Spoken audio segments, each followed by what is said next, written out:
So I just got done recording our latest episode with Erica Center. She is the founders of Ladies in Land, which is headquartered out of Texas, but open in 18 different chapters across the United States. So we talked about some of her career pivots, how being in marketing turned into creating a dating app, turned into a career in land development. And the group of women she's putting together are quite phenomenal. So these are educating anyone in or around land development and kind of the path of startups in different chapters in different parts of the country, which I'm incredibly familiar with. So it's been really fun to get to know her and to help her any way that I can. I'm trying to teach her the structure of national groups, and she's trying to teach me land development. So appreciate it, and I hope you enjoy her story. I'm Stephanie, a mother, a pilot. I don't know. Am I trying to say the same thing or just talk?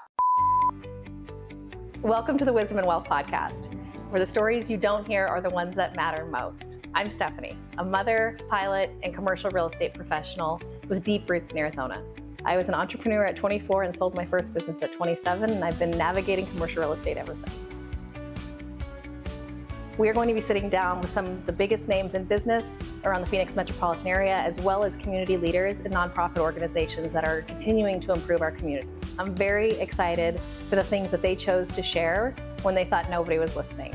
What I've learned in hearing their stories aren't just the struggles and how we overcome them, but really building a network around you of people that know you, trust you, want to help you, and you are trying to give just as much to them as they give to you every single day. And never connecting that relationship to a transaction. It's about the relationships, the connections, and understanding the true stories that shape success. And I hope you find inspiration in the conversations we have. You can't stop Erica once Erica starts, which is a very good thing. But who are you and what do you do?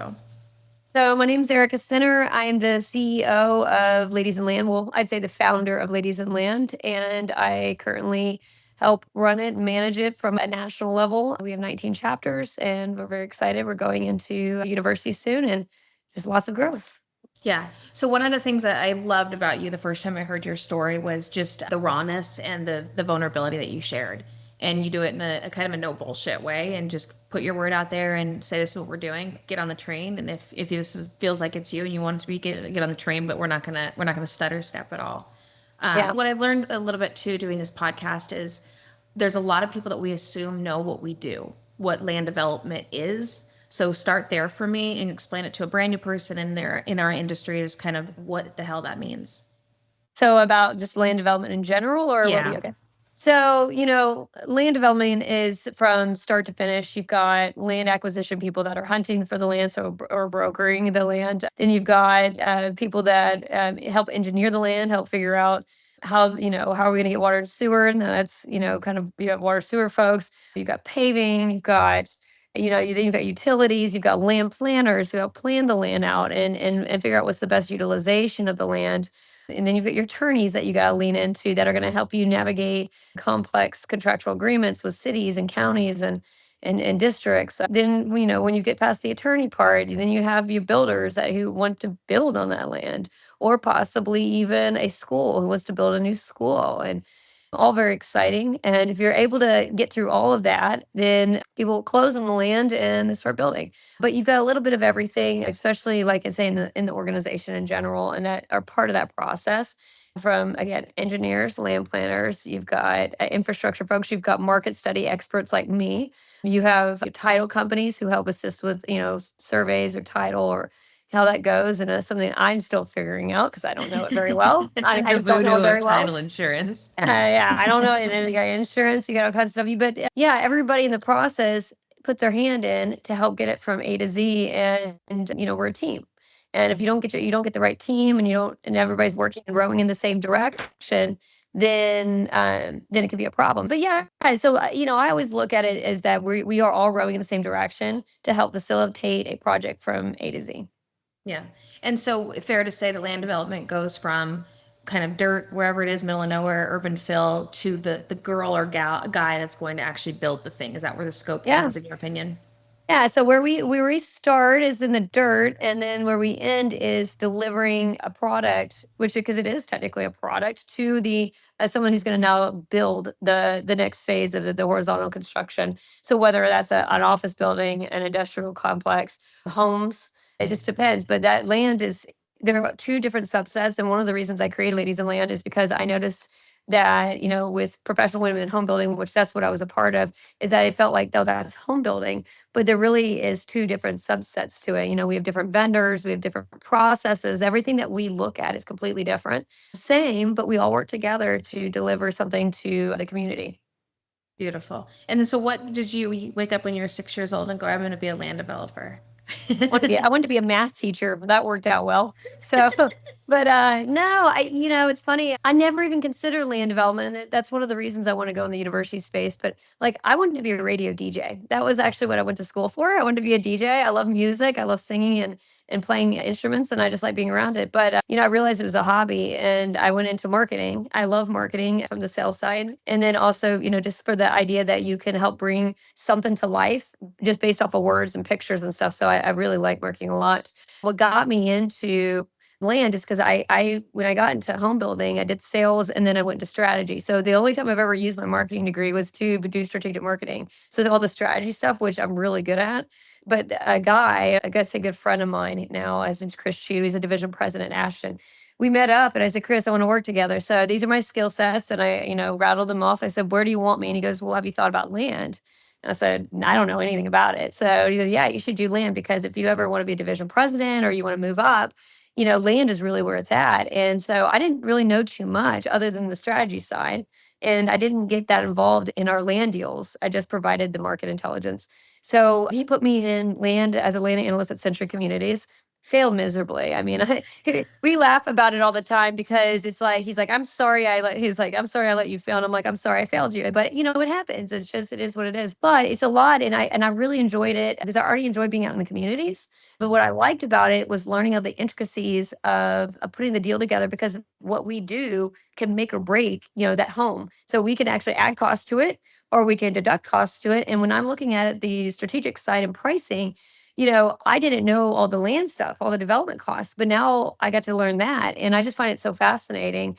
And especially like even now, I think about like working with cities and how do we help them navigate impact fees and their infrastructure stuff because a lot of them just don't know. And how do we get more into that? But yeah, he did it. And I'm forever thankful that he did that because I literally feel like I never work a day in my life. And I work all the time. I probably work 80 to 100 hours a week. So, but I love what I do. It just drives me. So when you're in land now for, I'm assuming, a couple months, couple years, and you start to realize that there's a lacking skill or opportunity, is that what led you to start Ladies in Land, or what was the trigger there? I mean, I started in land in 2017, the beginning of 2017, like I was a true land act. But over the course of probably 2 or 3 years, I just noticed, there wasn't really, we were, I was held to an expectation more than the other guys. And then that's okay. I like it. I like that they push me, that people push me to be better. I always like competing with myself.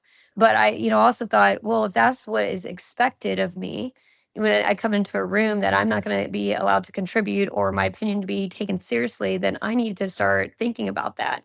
And I need to go and get myself educated. So I spent a lot of time picking people's brains on the side and taking them to lunch or hanging out with them on the weekends or whatever it is to educate myself. And then, a few years later, I was like, why don't we have this? We just don't, I just never saw anything for women. Again, I like the happy hours and all of the fun frou-frou stuff. I like it. I mean, I'm female, I like it. But I was like, if in the workplace, this is what the expectation is, and this is how they're going to take us seriously, then that's what we really need to be leaning on. And so, yeah, for years I was wanting something like that. And then when I saw PWB come out, because that was 2020, late 2021 here in Houston, I was thinking, oh, great, now here we go. But it just didn't, it never materialized. And I asked the current president at that time, I said, Jennifer, are we going to do anything that's really going to dive into these topics? And she goes, oh, just keeping it fun this year, which I totally understand where she's coming from now that I've done this business. It's get kind of hard, to do. But we did the first year, so I waited. And then 2023 came up and it was the same stuff. And I was like, come on, I just don't understand. And nobody would do it. And so I was talking to a few other people and they were like, yeah, let's get together. And we started getting together for lunch. And I think a lot of people do that around the different cities I see there, women get together in their groups. But somebody said something at a lunch that really sparked me and kind of hit me in the gut. And she was like, let's just make it just us. And I was like thinking to myself, no, I like know a really like some really good females that just don't fit the mold, but they're Mhm. fabulous. They're fantastic. They're go-getters and then they get shit done. And so after a couple months, I reached out to this girl who was kind of coordinating our lunches. And I said, hey, I've got an idea. Do you mind if I run with it? She's like, oh yeah, sure, no big deal. So that's when I put together a lunch and I threw it up on LinkedIn and I call it Ladies in Land, although it was kind of preliminary to what we are now. And I started getting people texting me and like, hey, can I go to the next one? Because it was a collection of people that were in that lunch. And I thought, you know what? What if I emailed all of my contacts, which I had a Mhm. contact list of 2,000 people. And I was like, guys and girls. And I said, guys, give us your women. Women, come. If you're in these disciplines, XYZ, then please come out. And so we did. And the first one was in September of 23. It was about 24, 25 of us. But it was so cool because looking around the room, I knew all these different kinds of people. And I was like, I don't ever see that girl in a room with this girl. And I was like, this is really neat. I was like, this is special. And people seemed happy. Make them feel appreciated, happy, empowered, to want to keep going. And the crazy thing is we weren't talking about our shoes. We weren't talking about our handbags. We weren't talking about the next drink and social. We were talking about land. We were talking about our deals. And that's what we needed. And so we ended up doing in 2023, I was doing it quarterly at the time. I did a Christmas social, and that's where the Christmas social is coming about. Because I'm like, nobody wants to learn during December. Like, let's be real. I mean, I got my Christmas presents up to the nines here, and I was like, I don't want to learn. So we do our Christmas social, but then the following year, I brought in somebody from RBC, and I said, Leslie, would you like to teach people on what you do, which is bond sales? And so she did, and everybody just loved it. Yeah. And then we did another lunch and learn, and we did over amenities. Howard Hughes ran it, and we had double the amount of people. I actually had to come out of pocket personally for that one because I didn't plan enough ahead, and which was fine. I didn't mind. But yeah, it was interesting. So, at the beginning of 2024, as we did this lunch and learns, and as we get month to month, we just kept doubling. And at the time, we were running it free because, again, it was just a group. But then people start calling it an organization because it just kept getting bigger. And I started thinking of it differently. Plus, we had people that wanted to invest in us, which I think is a highly important. You see sponsors, but you got to understand these are investments. These are people that care about our success Mhm. and they want to see us succeed. And so I'm so appreciative of anybody that says, "Hey, I like what you're doing. I want to give you some money because I want to see this succeed and I want to help them." So, work really hard on our business partners and showcasing them, but also letting the women know like this went from nothing. We had nothing but a group page on LinkedIn to now we have a nice website that has two back end and a front end.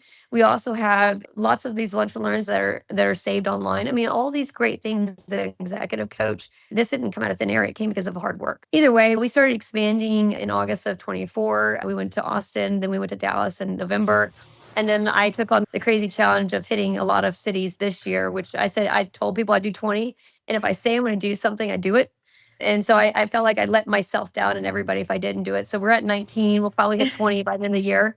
But it's been a wild ride, very difficult. I have people call me and they want to do the same thing. And I said, don't, because it's so hard. It's so hard. But what I like about it is it's just very gratifying. There's a lot of women that reach out and just they're so thankful for this Yeah. space. And they talk about how meaningful it's been for them. And it makes me happy. So Well, I think too, once you're establishing something that you're doing right now with, let's just call it startup, right? 20 markets in it's a 12 months startup. is It really crazy. is. But you Yeah. also, I think for Phoenix, obviously, we just had our first meeting, and I think until you do the first meeting, you don't totally understand like what the needs are, what needs to be accomplished, right? So Yeah. trying to work through like and seeing it for the first time, it all comes together, right? It's like, Yeah. okay, the education piece. Do I think that I woke up that morning needing to know about environmental soils? Probably not. But No, but leaving there, I can speak certainly. to it now, right? I can speak to what Yeah. that means and those intricacies that not a part of my everyday life. You know what I mean? Exactly. And so it's funny. So a couple of months ago or 3 months ago, I was talking to a friend of mine, he's a guy, and I was talking about muds, which muds are real big and prevalent here in Houston. And I was talking about it, and he's head of a sales team for this builder. So Mhm. like he doesn't even touch land, okay? And I was talking about it. And like a couple weeks later, we're both at a networking function, the same one. And he came over to me in the networking function. He goes, "Oh my God, I want to tell you, I just had a conversation about MUDs." He goes, "Thank you so much. I actually knew what I was talking about." And I was like, he was a guy, but I was like, that's what I'm saying. Yeah, like, to be able to contribute back to something that isn't really in your wheelhouse, that's the beauty of what we're doing. And I think some people don't always understand what we're doing because it's just another group. No, actually, it's so you can grow and be more knowledgeable. And so when somebody sees that you have this power and this knowledge, they're going to ask you to be in the room. And that's what we want. And that's what we want. So it's about being added to the table, contributing to the conversation, not just sitting there, contributing to it in a meaningful way and being seen for what we really do, which is, we're amazing. Women are amazing. And I just want us to be seen in a different light. Yeah, I think you're accomplishing that. And I know you've had some headaches, but opening 20 chapters in 12 months and you're asking people to do something that has never, it's not like you're say, just do like what this group does. It's so different that I think a lot of people have a hard time visualizing what is it we're trying to do until you do it.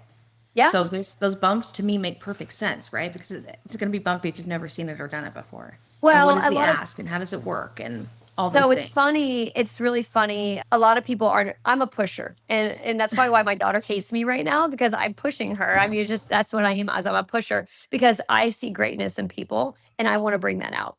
And also, I'm trying to get personally my goal. I wake up wanting women to be in a better place. I go to sleep wanting women to be in a better place.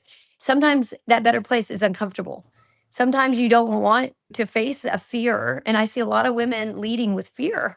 They're afraid to disappoint. They're afraid to make a bad move. And so what happens is they don't even take that first step. And I'm like, you can do it. I mean, I did this with my software developer with my dating app. I used to have to coach him because he would go, "Oh, it's so much." I'm like, "But you can do this. You got it. You're good." And then he would get it done. And I'm like, you just have to have a mindset that I'm going to do this. And now if you fail, so what? Get back up and keep going. And so I think a lot of women, it can get challenging because they're not used to it. They're used to somebody not even caring. And to me, when somebody isn't even caring, that's the problem.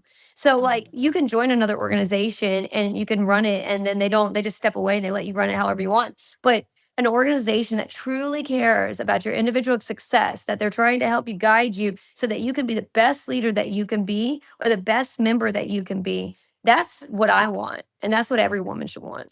What I've really enjoyed about it too is at first I thought it was a mistake, and I shared this with you where I thought Really?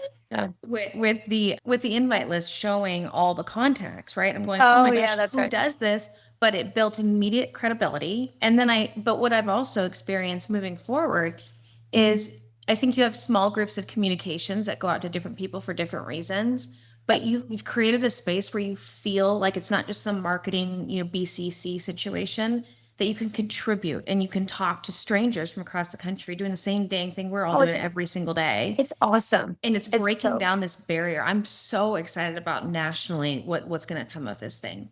Oh, this is the future. I'm telling you, it's the future. When I started expanding and I started going to other chapters, just visiting, I was like, "Oh my God, this is amazing." And now it's funny because when you think about it, anybody that has a regional role or something at a higher level, they see it and they are the ones making big bucks and making big moves, but it's so small. I want to open it up to everybody. We should all get an opportunity. So guess what? Whoever is going to want it, the hungriest, they're going to get it. But I am. It kind of reminds me. I just attended Future Place. Were you there? I didn't see you. So it was great. Zana had Future Place in Dallas, and today was last day. And I mean, that was probably one of the best conferences I've been at in a very long time. Yeah, and then I met a guy last night from Phoenix, a developer, and we were chatting about that. He even said the same thing. He was like, "This has been a very good conference." It's just the content that they put out there, the people that were speaking, which I'm not. We don't do panels here, but because we're more, I would say like a small group setting. But like the panels that they had, which made sense. I mean, it was great. It was really good. And then I met so many different kinds of people. Like I met a guy this morning. I literally jumped up and I didn't feel great because I'm sick right now. But he was like, I can do coffee. My flight's at 8:30. And I'm like, "Oh, I'm up. I'm getting ready." And I met with him. He's from First Service Residential, I think. And anyway, but I was chatting about how we were going to have our first conference in Asheville. And he goes, "Oh, I know a lot of those hotels over there." And then he started rattling off, and I'm like, "See, I wouldn't have, if I didn't have that contact, I wouldn't even know what to do because I don't know how to do a conference, just like I've never built an organization. But you should lean into your network and you should lean into people that are just completely off the wall different. And so I see that as ladies in land. And it is hard to trust sometimes, trusting something that's different, but I promise it has been extremely valuable. And then what do you want it to be? And I know 20 in a year is a lot. And I don't know, is it 20 more next year? What does that look like? What does the growth look like So beyond establishing people? yeah, so I mean, since our main focus is really going to be the university space, I really want to lean hard into that. I said 50, but I'm aiming for 30 universities because it is a little bit different. We just struck a partnership with Alison. We still got to paper that up. So hopefully they don't kill me for saying that. But they're super excited. I'm super excited. We'll be just fine. But they're going to build us an app. And I think they're the perfect partner for that because they deliver amazing apps to developers for their communities. And what we're going to do is pull the universities together and pull the universities together. So now we're connecting university to university, and then we're connecting the university to our local chapter. So we can help do mentor them. We can help give internships. We can help bring speakers to them. And the thing is, it's funny because we have ladies in land, but there's also going to be that male land patron because at the end of the day, we need the men, even at the young age, to see us in a different light. And I was just talking to my community partnerships lead. So Jody's 25 at A&M. And she was telling me that that's something they talk about on a daily basis of how some of these guys, they don't think they know anything because it's just the way the world works. And so I'm like, this is great. I can't wait because now we're gonna cater to the women and give them a nice solid group and where they can feel belonged. And then we're gonna have, you have the men that will support it on the lower level. So it's really exciting. And so we'll have those 15 cities. I don't know if I'll do 20 because you start to, once you get past the core ones, and getting all the little ancillary ones is a little different. But like, I'm pretty excited about the universities. This episode of Wisdom and Wealth is brought to you by Landmark Title, the experts in title and escrow services. Landmark Title brings decades of experience and a commitment to excellence to every transaction. Learn more about how their team can help protect your investments at ltaag.com. Landmark Title, building relationships built on trust. Yeah. I don't know what's going on in Texas, but you're kind of coming in and out a little bit. Is Texas freezing and burning down all at the same time? I don't know. I'm sorry. It's sunny, but like I said, the power just like flipped for a second. So I'm sorry if it's like, No, you're good. You're good. And where are you at with the whole thing? I mean, I know you've had so many pivots in your career from land development to dating apps to creating this. Are you at a point now where you're inspired? Are you tired? Where are you? I mean, no, I'm a workaholic, so I thrive off of the excitement of it. I mean, I like building. That's just what gets me going. And, that's why, again, why I like land, because we're building communities or building the future of cities. But no, I'm very excited about it. The dating app, was just a subset. I've got hobbies. It was a hobby. But I'm very excited about this. I'm excited about changing the future. I'm looking forward to 2027 and having our first conference and being able to stand in front of 1,000 people, which sounds like a lot, but that's what I'm aiming for. Got to go big or go home. And 1,000 people, and it'd be a mixture of women in the space and this young generation, where so we're all coming together to really do something. And I've never seen anything like that before, and I really want to see that happen. So my goal is to make that happen, and I want people around me that they can take on their own chapter, and they can feel it, they can love it, and kind of be on this journey with me. Yeah, that's awesome. You definitely are creating that from like, how tall are you? 5'1", 5'2", but you come across as you're 7 feet tall. And I wish. No, actually, I don't wish. That's too tall. My boyfriend, he's like 5'7", 5'8". So I'm like, you're just perfect. I'm 5'2", so I'm real short. So, but it's funny. I had a guy say to me yesterday, that developer, which he was really nice. He was like, Erica, you're different. I'm like, no, I'm not. I'm really not. The only difference between me and somebody else is I just do. I just do. And sometimes I do and it doesn't work. And sometimes I do and it works. But I just got used to failing a lot as a kid. And so I'm not really that scared to try something. And, I play cards, I play pool, I play all these things and I fail a lot. But again, the first step to any great leader, I feel, and I still think I have a lot of shortcomings, is to just start. You just got to start. You got to have a plan, and you got to start, and you got to have a willingness to finish and accomplish a goal. And I have that, and I want to see more women have that and confidence. They have confidence to do it. Just go before no kind of a thing. Like, sometimes you're not going to have all the answers. That's just it. Like, I didn't know how I was going to get to 20 chapters. No clue. But I just said, I'm going to do it. And I figured it out. I mean, I've had to, when you talk about pivoting, I've had to pivot so many times. Like, I think I'm about to cancel our group page, the LinkedIn group page, because we really don't use it anymore. We use their main business page, which is fine. But, that's a pivot. Our website, it's good, but could it be better? That would be a pivot. We're changing our logo. Actually, we're going to start rolling that out here in the next couple of days. So I'm very excited about it, but that's a pivot. I mean, things work. But what the difference between, I guess, me and somebody else is that I said I wanted this, I meant it, and I went for it, and I haven't stopped. So I don't let anybody tell me no. I get a lot of people. I mean, I've had a lot of people say that, hey, don't do this or don't do that, or hey, you need to incorporate more social. I'm like, no, I just feel differently, and I stick to the guns, and I do things that work, and or at least try to work, and yeah, and I would say that's my stubborn side. That'd be my stubborn side. My son has it too, so and it's good and bad. Stubborn or tenacious. It's a fine line, right? It's a very fine line because if it's used in the wrong setting, like my son right now, I joke about it. I'm like, he's at Camden, he's at military academy for a reason because he's too strong-willed. He's been strong-willed since he was like 2, but it's hard to train him. So you have to like right now. And I learned. I mean, I had issues in school too, and I forget about that, but I've had to learn over time. And as you see my resume, that's exactly why my resume looks the way it does. Is because I'm a go. I go and I can deliver, but then also get kind of stubborn and sometimes it can be hard to be teachable. So either way, but yeah, I think we have a great future. I'm very excited about some of our new partnerships that we're taking on. I can't release some of them yet because they're still new and we haven't inked them, but it's exciting. All of it is to invest in women. Period. That's amazing. Yeah, and it is. And when I see a man come in and say, I want to invest in you, I want to invest. I had 3 at the conference say, I want to give you money and I want to invest what you guys are doing because I believe in what you're doing. And it's so great to hear that.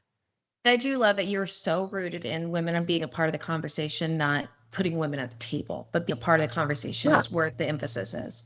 It's not because if you go around, do this for me, this exercise. Go to a networking event and watch the women and see how many conversations they have. See who sits down at the table because they're nervous. And just kind of notice. And I promise you, it's those conversations that could lead to other things that could do deals. And it depends on the quality of the, like, just listen to them. Go listen to some of the women. And a lot of them, and it's just how it is. I'm a studier. Again, I study things. And I just noticed that people aren't always saying, they're just talking about stuff that isn't business. And you do need the social element, but you also have to remember that it's not all social. It's, you got to get down to the nitty gritty, which is the transaction. And it's what can I do for you and what can you do for me? It's very not transactional, but relationship building from that standpoint. And I personally think women can get the skill set to do that a little bit better. And that's what I'm working towards because I want them invited to more conversations. I don't want them just, yeah, we hired her. She's sitting here. I mean, I had a company and I won't say who they are, but I literally sat at the table with all the men for 2 months and they not asked me one question. And I was like, why am I even here? Like, why am I here? And then finally one day one of the guys turned to me and he goes, hey, Erica, what do you think? And then as soon as he did that and I opened my mouth at that, I kept getting asked. So, there's a value to that, but you know what? I had to study. Like if I said something off the wall that didn't even make any sense, then they're never going to ask me back to talk about this stuff. It's just how it is. So invest in myself by studying constantly on this stuff. And again, I'm not perfect. I make a lot of mistakes, but I do pride myself in understanding market and understanding deals and whatnot. So, well, you're killing it. I can tell you that much. And everybody that I've mentioned this to in the Phoenix area for our Phoenix chapter, I haven't even got the whole spiel out of my mouth. And they're like, how do I get involved? I want to know more. I want to know more. Oh, that's great. Honestly, I would love to see Cheryl Palmer. She get involved, but I haven't gone there yet. That's what Kip was saying yesterday. And he's like, oh yeah, I know Cheryl really well. I was like, yeah, I know Cheryl, but I don't know her on that level. She doesn't know me on that level. We only met once in passing when I worked at Taylor Morrison, but she's amazing. And I would like to see someone like her get behind this because what you're doing is super meaningful. No, I agree. Thank you for letting me be a part of it too. It's been fun. It's been fun. I think you're fabulous. Please don't go away. What's that? I need you. Don't go away. I need people like you. Yeah. You've been very supportive and I always invite everybody. I was in Dallas the other day at the lunch and learn. I'm I put it out there. I'm like, hey, listen, if you want to get involved, you want to be a part of something bigger, info@ladiesandland.com. And it's info@ladiesandland.com. I repeat myself all the time, but you know what? Anybody can be a part of someone's life-changing experience. Yeah. But you got to take that first step. If you sit on the sidelines, you go, well, you know what? Maybe next year. Maybe next year. I'm not quite there yet. Listen, we're never quite there. Okay. You just got to do it. You just got to do it. So The fact that you told me we never have to do a breakfast and I don't have to paint pumpkins or whatever, make cards and flower bouquets, I was very excited. Very you know, excited. again, I like that stuff, but I don't want to. I don't want people. To me, in a professional setting, that I want people to know we have some really complex situations, and I want people to see what we do and to respect us from that standpoint. And if we keep putting up on LinkedIn, oh, we went to wine night, or hey, bingo. Hey, we did bingo. No shit, I like bingo. Of course, I like bingo. But I mean, I don't want them to think because I don't do bingo with the city commissioner. I don't do that. You know what I do is I sit there and hit them over the head trying to get them to like our product. But it's just that's the crazy part. And nobody's really thinking like that. They're not racking their brain because they're like, oh, we only need the social. No, you need the social, but you also need this. We need both. And women are able to, we have to kind of separate them because if we get social, we start to really get social. But like men can kind of bring them together and they blur the lines really easily because they're just I always say men are like sea spot run. Like and then we're like sea spot run through the hills, over the river, around the whatever. I mean, and we get really in depth, which makes us great at this job, but then it also cannot be a hindrance. Yeah. And that's the problem. We don't always, go and execute. Sometimes you just gotta execute. You just gotta execute and you gotta trust your gut. So I think we could do a better job at that. Yeah. I love it. You're doing all you can to move that needle. I'm trying. I don't know. It's probably why I have strep right now. So I know. like if I don't, I'm like, come on, man. But I'm like, well, it is at the end of the year, and I've only had my 2 sicknesses so far. I think I'm doing pretty good. I usually get really sick, so I'm like, this is probably COVID number 10. And that takes me down every year too. It's always Oh between yeah. October and early December. Well, my whole thing is I really enjoy the holidays. So I love Halloween, and I've got my costume all picked out. I'm going to the museum, so with all the skeletons and stuff on Friday, and I'm gonna dress as the Mars Attacks woman. Like with the big head, like the alien. So I'm like, I really want to be feeling better for that. And these are my little simple pleasures. But yeah, no, Ladies Only is special. And me, I want to see women succeed. I want to be able to look back 10 years and go, I gave back something. I'd die a happy woman if I can look back and say I did something for the space. I don't want to just exist. I could go do that, but I don't want to do that. And so I'm doing that everything I can to get back. I love that. Well, get better. Sorry to make you talk while your throat's killing you, but you made it 40 minutes. It's just hurting a little bit. Yeah, I know. I think I did okay. I'm gonna give you a little plug, guys. Stephanie's awesome. She's really cool, and honestly, you've been really helpful because you've seen some of the startup challenges, which a lot of what people see is all the fun side. There is a hard side to it, which is overcoming simple questions or uncomfortable situations, which that's the part of like having to. I did not expect that at all when I went into this. I just thought, oh well, I'll just go make my meetup and everything's gonna be gravy. Everybody's gonna be hunky dory, and then to see it's almost sad to see women, some women, not all of them, but struggle with the fear of, I'm uncomfortable asking this person to invest. And I call it an investment because it's, sponsorship. That's what they're doing. They're investing in that person and in their success. To see them struggle with that, it reminds me of my daughter who's 16 right now. And she had a really hard time last year with cheerleading. And as a freshman, she's always made good grades. She started failing because she was talking too much. It's just, but instead of picking herself back up, she ran. She went and hid in the bathroom because she was so afraid of what the other cheerleaders were going to think with her sitting out on the sideline. And she's a sweet, sweet person. She's a sweet girl. I started crying because I was trying to help her through it and I didn't know how because she just, her fear was so intense and it still is to an extent. She lost cheerleading, something she'd been working at since she was 4. And, now she's got a new path and she'll learn from that. But, I see that same thing in these adults. And it's not as heartbreaking per se because we're not children. But what's hard about it is that, I'm not a teacher. I only am this woman that took on this crazy idea. And so I'm having to learn, like Kip was showing me, I'm having to learn a skill set that I don't even have. And to help and coach and support and, and help them get up and realize they can do anything. And so it's that part's hard, and I'll probably get with our coach on doing something a little bit more, maybe cater, maybe certification or something, because we do need help with that. But yeah, this is why I like this idea of going to universities, because then we can invest in the women, the girls at a younger age, and I think build up their confidence better versus them coming out feeling scared, they don't have a place, and to develop the fear earlier. So I think if I can nip it in the bud, or we can nip it in the bud, from an early standpoint, because imagine you're 25, like Jody, 25, graduating, and you have a place. And you don't have to feel like you can't ask a question. You don't have to feel like, and so the fear shouldn't be as intense. Totally. So I think it's going to work, but we'll 5 years. So Yeah, to your point, though, if but you educate early, then the insecurities don't have time to grow because you do have your voice, you do have an answer to the question, you do have an opinion about the topic. That it's not just sitting in silence. And I feel like the more you sit in silence in those boardrooms, the higher that insecurity grows. It's one more well, time that and I didn't talk. And again, if you imagine, I'm 42, but being, the last, 10 years, get in a room, if I say something wrong, maybe they never, my head, maybe they'll never invite me again. That's where that starts to really develop. And people don't realize you do something enough, you're creating grooves inside your body and inside your mind that where you get comfortable doing that. And it ends up going into everything you do. So, it's again, happy people, healthy people, healthy minds, growth mindset. Like I just want to see the women feel more supported, and also want to see the guys supporting us and get them getting used to supporting us. So like when somebody says, "Why are guys involved?" Because there are partners. There are partners in relationships. There are partners in business. There are partners everywhere. We need them just as much as they need us. And so I don't want to alienate them at all. I just want to teach them how to support us. It's like almost like a therapist. I want to teach them how to support us better.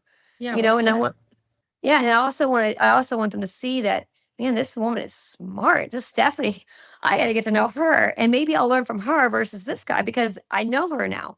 So there's a lot of women that I know a lot of great women, especially here in Houston, that I don't really see them come out that often.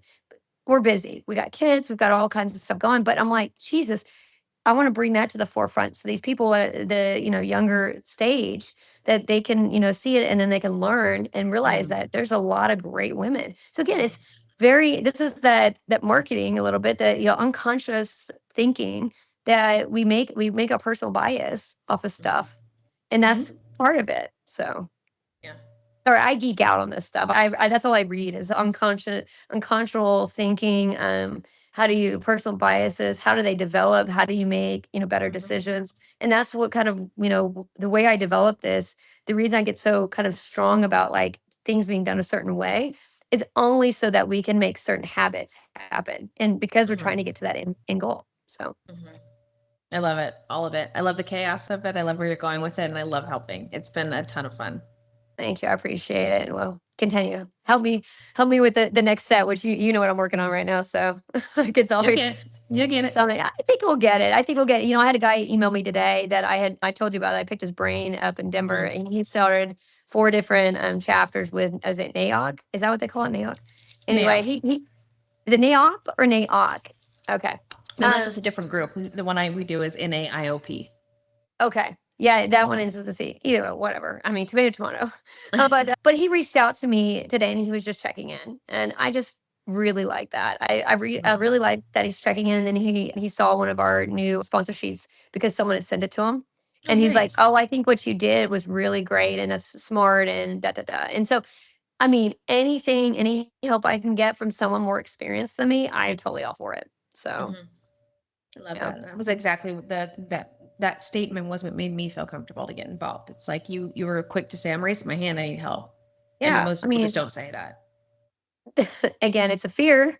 So I almost kind of I've been thinking about next year and what's our theme, and I'm like, it's this fear thing, and how each month we can tackle that in different ways. So I'm trying to come up with something unique, but I'm like wondering, I'm like, well, is it going to be accepted, or are people going to get upset? I'm like, well, whatever, let's try it out.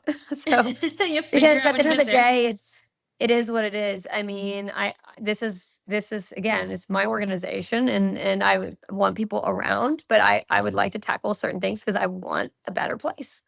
So we'll see if it works, but I think it will. I think it'll be very good. Yeah. I agree. So, All right, but ladies. this, Well, thank you again. I appreciate yeah, you so much. I appreciate you too. You have no idea, like no idea. Like I'm so thankful you're here.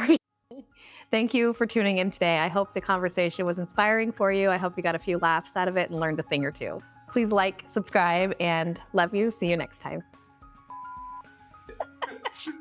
Navigating the streets, y'all. I'm a mom.